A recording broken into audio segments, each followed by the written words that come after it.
Shalom, selamat pagi anak-anakku sekalian. Sebelum kita melaksanakan ujian mid semester, sebaiknya kita akan merenungkan firman Tuhan. Sebelum kita mendengarkan firman Tuhan, mari kita saat teduh.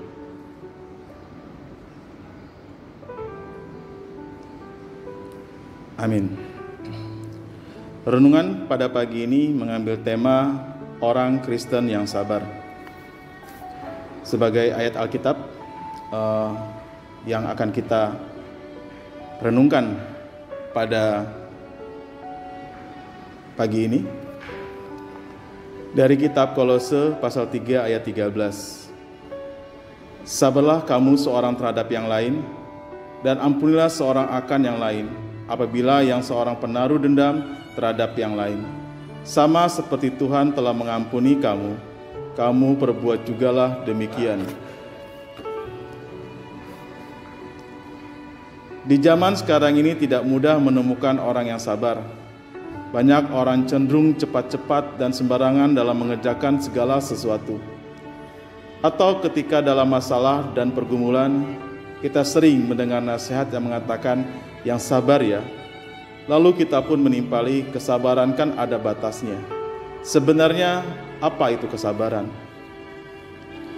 Kesabaran adalah ketenangan hati dalam menghadapi cobaan.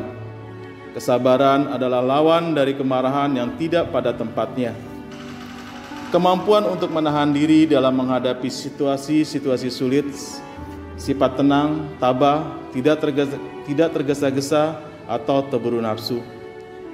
Ketika orang lain marah, menyakiti atau berbuat jahat pada kita, tanpa pikir panjang kita ingin segera mendamprat atau membalasnya. Apa bedanya kita dengan orang dunia jika demikian?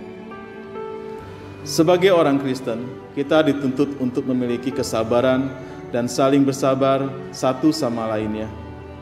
Sebab kesabaran adalah bagian dari kasih, dan kekristenan itu identik dengan kasih.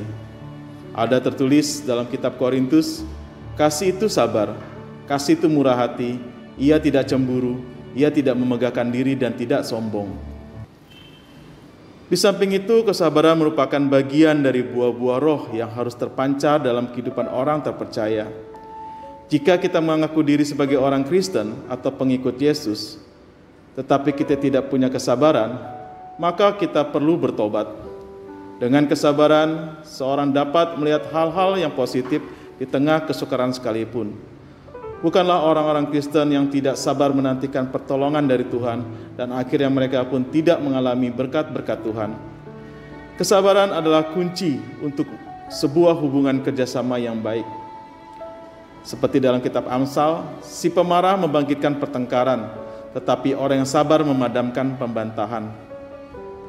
Pertengkaran dan permusuhan sering sekali terjadi ketika ada pihak yang tidak sabar alias mudah tersulut emosi.